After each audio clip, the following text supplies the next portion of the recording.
नमस्कार, मी अमोल जोशी. स्पेशल रिपोर्टमध्ये तुम्हा सगळ्यांचं स्वागत. सुरुवातीला आपण बघूया दिवसभरातल्या महत्त्वाच्या 25 बातम्या. टॉप 25. किंग सर्कलमधील जेएसबी सेवा मंडळाच्या गणपतीचा प्रथम दर्शन सोहळा. जेएसबी गणपतीला 70 किलो सोनं आणि हिऱ्यांचे दागिन्यांनी मढवण्यात आलं. पुढील 5 दिवसांसाठी जेएसबीचा बाप्पा मंडपात विराजमान होणार. मुंबईचा राजा अर्थात गणेश गल्लीच्या राजाचा आज मुखदर्शन सोहळा संपन्न. रामेश्वर मंदिराचा देखावा साकारण्यात आला. रामायणामधील पोपटाचा संदर्भ घेत यावेळी बाप्पाची मूर्ती तयार करण्यात आली.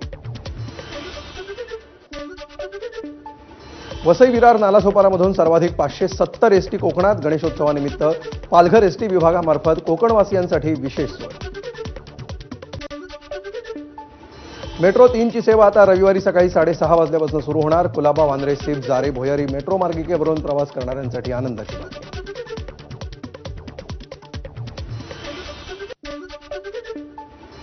ठाण्यातील पहिली मेट्रो ट्रायल रनसाठी होतीये सज्ज. कासारवडवली ते भाईंदर मार्गिकेवर ठेवले मेट्रोचे डबे.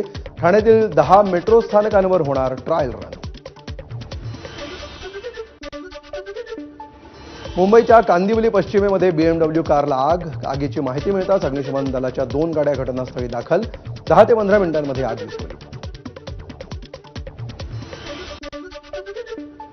माथेरान घाट मार्गावर अपघातांचं सत्र सुरूच. माथेरान घाटामध्ये स्विफ्ट कारचा भीषण अपघात.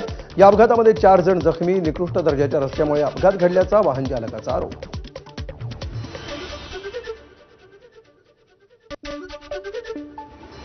जोगेश्वरी पश्चिममधील आनंदनगर लिंक रोडवरील कचऱ्याच्या ढिगाऱ्यात नवजात मृत अर्भक सापडलं. एकदिवसीय बाळ असल्याची माहिती. अज्ञाताविरोधात गुन्हा दाखल.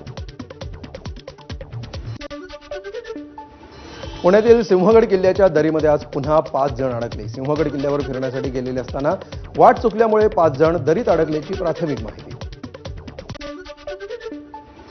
नंदुरबारच्या सातपोड्यामध्ये झालेल्या मुसळधार पावसामुळे निझरा नदीला पूर. पुराच्या पाण्यामध्ये अडकलेल्या बोलेरो गाडीला ग्रामस्थांनी बाहेर काढलं.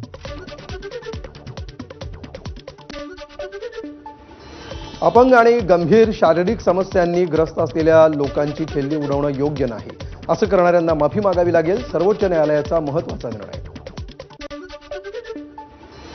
म्हैसूर दसरा महोत्सवाच्या उद्घाटनावरून वाद. बुकर पुरस्कार विजेत्या बानू मुश्ताक यांच्यावरून राजकारण. तीव्र सरकार हिंदू परंपरा आणि श्रद्धेला धक्का देत असल्याचा भाजपचा आरोप.